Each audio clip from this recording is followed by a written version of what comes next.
ನಮಸ್ಕಾರ ಸ್ನೇಹಿತರೆ, welcome back to my channel. ನಿನ್ನೆ ಗೃಹಲಕ್ಷ್ಮಿ 19ನೇ ಕಂತು ಜಮಾ ಆಗಿದೆ ಅಂಥೇಳಿ ಸಾಕಷ್ಟು ಕಮೆಂಟ್ಗಳು ಬಂದಿತ್ತು. ಓಕೆನಾ, ಅಂದರೆ ನಿಮಗೆ ಈಗ 100 ಜನ ಕಮೆಂಟ್ ಮಾಡಿದ್ರೆ ಅದರಲ್ಲಿ ಒಂದು 10-12 ಜನರ ಕಮೆಂಟ್ಗಳು ಹಣ ಜಮಾ ಆಗಿದೆ ಅಂತ ಬರ್ತಾಯಿತ್ತು. ಆಮೇಲೆ ನಾನು ಸಂಜೆ ಲೈವ್ ಕೂಡ ಮಾಡಿದ್ದೆ. ಲೈವಲ್ಲೂ ಕೂಡ ಸಾಕಷ್ಟು ಲೈವ್ ಮಾಡಿದ ನಂತರವೂ ಸಹ ಸಾಕಷ್ಟು ಕೆಲವೊಂದು ಬಹುತೇಕ ಜನರು ಜಮಾ ಆಗಿಲ್ಲ ಅಂತ ಹಾಕಿದ್ದಾರೆ. ಬಟ್ ಕೆಲವೊಂದೊಂದು ಕಮೆಂಟ್ಗಳು ಜಮಾ ಆಗಿದೆ ಅಂತ ಕಮೆಂಟ್ ಮಾಡಿದ್ದಾರೆ. ಬರೀ ಕಮೆಂಟ್ ಮಾಡೋದು ಒಂದೇ ಅಲ್ಲ, ಪ್ರೂಫ್ ಕೂಡ ಕಳಿಸಿದ್ದಾರೆ. ಕಂಪ್ಲೀಟ್ ಡೀಟೇಲ್ ಇನ್ಫಾರ್ಮೇಷನ್, ನಿಜವಾಗ್ಲೂ ಎಷ್ಟು ಜನರಿಗೆ ಬಂದಿರ್ಬೋದು, ಹಣ ಬಿಡುಗಡೆ ಆಗಿದೆಯಾ ಇಲ್ವಾ, ಈ ಎಲ್ಲ ಕ್ಲಾರಿಟಿ ಈ ವಿಡಿಯೋದಲ್ಲಿದೆ. ಕೊನೆಗೂ ಕೂಡ ಗೃಹಲಕ್ಷ್ಮಿ ಯೋಜನೆಯ 19ನೇ ಕಂತು ಜಮಾ ಶುರುವಾಗಿದೆ. ವಿತ್ ಪ್ರೂಫ್ ಸಮೇತ ನಿಮಗೆ ತಿಳಿಸ್ಕೊಡ್ತೀನಿ. ಪೂರ್ತಿ ವಿಡಿಯೋನ ನೋಡಿ. ನೀವೇನಾದರೂ ಹೊಸದಾಗಿ ನಮ್ಮ ಚಾನಲ್ ನೋಡ್ತೀರಾ ಅಂದರೆ ಸಬ್ಸ್ಕ್ರೈಬ್ ಮಾಡ್ಕೊಳ್ಳಿ. ಹಾಗೆ ಎಲ್ಲರೂ ವಿಡಿಯೋಕ್ಕೊಂದು ಲೈಕ್ ಕೊಡುವ ಮೂಲಕ ಸಪೋರ್ಟ್ ಮಾಡಿ. ಓಕೆನಾ, ಈಗ ಮೊದಲನೇದಾಗಿ ನಾನು ಗೃಹಲಕ್ಷ್ಮಿ 19ನೇ ಕಂತು ಜಮಾ ಆಗಿದೆ ಅಂತ ಕಮೆಂಟ್ ಬಂದಿದ ತಕ್ಷಣ ಹಣ ಜಮಾ ಆಗಿದೆ ಅಂತ ಹೇಳಲ್ಲ.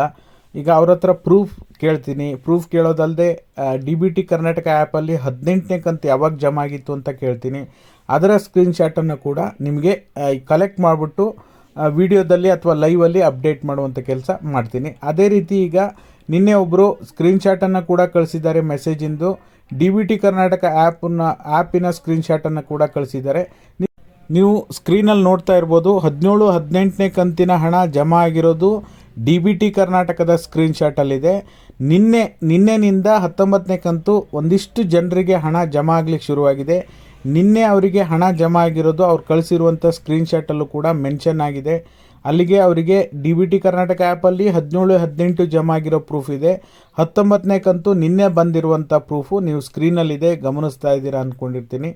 ಹಾಗಾಗಿ ನಿಮಗೂ ಕೂಡ ಹಣ ಜಮಾ ಆಗಿದೆಯೋ ಇಲ್ಲೋ ಎಲ್ಲರೂ ಕೂಡ ತಪ್ಪದೇ ಕಮೆಂಟ್ ಮಾಡಿ. ಬರೀ 2000 ಬಂದಿದೆ, ಜಸ್ಟ್ 2000 ರಿಸೀವ್ಡ್ ಅಂತ ಅಷ್ಟೇ ಹಾಕಬೇಡಿ. ದಯವಿಟ್ಟು ಯಾವ ಕಂತು ಬಂದಿದೆ, ಯಾವ ಡೇಟಿಗೆ ಬಂದಿದೆ ಅಂಥೇಳಿ ಡೀಟೇಲ್ ಇನ್ಫಾರ್ಮೇಷನ್ ಕಮೆಂಟ್ ಮಾಡಿ. ನಮ್ಮ ಇನ್ಸ್ಟಾಗ್ರಾಮ್ ಮತ್ತು ಫೇಸ್ಬುಕ್ಕನ್ನು ಫಾಲೋ ಮಾಡಿಕೊಂಡು ಡೈರೆಕ್ಟ್ ಮೆಸೇಜನ್ನು ನೀವು ಕಳಿಸ್ಬೋದಾಗಿರುತ್ತೆ.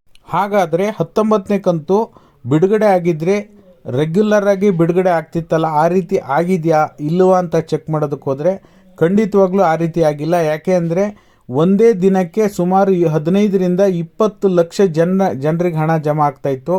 ಆ ರೀತಿ ಖಂಡಿತವಾಗ್ಲೂ ಆಗಿಲ್ಲ. ಹಾಗಾಗಿ ಯಾರು ಕೂಡ ಆತಂಕ ಪಡುವಂಥ ಅಗತ್ಯ ಇಲ್ಲ. ಅಯ್ಯೋ ನಮಗೆ ಬಂದಿಲ್ಲ ಅಂತ. ಇದೆಲ್ಲೋ ಒಂದು 2%, 3% ಜನರಿಗೆ ಮಾತ್ರ ಹಣ ಜಮಾ ಆಗಿರ್ಬೋದಷ್ಟೇ. ಇದನ್ನು ನಾನು ರೆಗ್ಯುಲರ್ ಆಗಿ ಪೂರ್ಣ ಪ್ರಮಾಣದ ಹಣ ಜಮಾ ಮಾಡುವಂಥ ಪ್ರಕ್ರಿಯೆ ಅಂಥೇಳಿ ಪರಿಗಣಿಸೋದೇ ಇಲ್ಲ. ಓಕೆನಾ, ಹಾಗಾಗಿ ಇದು ಜಸ್ಟ್ ಇನ್ನೊಮ್ಮೆ ಟೆಸ್ಟಿಂಗ್ ಪರ್ಪಸ್ ಅಥವಾ ಏನೋ ಜಮಾ ಮಾಡಿರ್ಬೋದು. ಖಂಡಿತವಾಗ್ಲೂ ಬಿಡುಗಡೆ ಮಾಡ್ತಾರೆ, ಯಾವುದೇ ರೀತಿ ಆತಂಕ ಇಲ್ಲ. ಹಂತವಾಗಿ ಜಿಲ್ಲಾವಾರನೇ ಬಿಡುಗಡೆ ಆಗುತ್ತೆ, ಹಂತವಾಗಿ ಬಿಡುಗಡೆ ಆಗುತ್ತೆ. ಇನ್ನೂ ಹೆಚ್ಚಿನ ಸಂಖ್ಯೆಯಲ್ಲಿ ಒಂದು ದಿನಕ್ಕೆ 15 ಲಕ್ಷ 20 ಲಕ್ಷ ಈ ರೀತಿ ಜಮಾ ಮಾಡಬೇಕಾಗಿದೆ ಸರ್ಕಾರ. ಅದು ಯಾವಾಗ ಮಾಡ್ತಾರೆ ಏನು ಎಲ್ಲವನ್ನು ಕೂಡ ನಾನು ಅಪ್ಡೇಟ್ ತಿಳಿಸ್ತೀನಿ. ನಿಮಗೆ ಲೈವ್ ಮಾಡಿ ಅಪ್ಡೇಟನ್ನು ಮಾಡ್ತೀನಿ. ಇದು ನಿಮಗೆ ವಿಡಿಯೋ ಇಷ್ಟ ಆದರೆ ಲೈಕ್ ಮಾಡಿ, ಶೇರ್ ಮಾಡಿ, ಸಬ್ಸ್ಕ್ರೈಬ್ ಮಾಡಿ. ವಿಡಿಯೋ ನೋಡಿರುವಂಥ ನಿಮ್ಮೆಲ್ಲರಿಗೂ ಕೂಡ ಧನ್ಯವಾದಗಳು. Thank you all. Thank you so much for watching.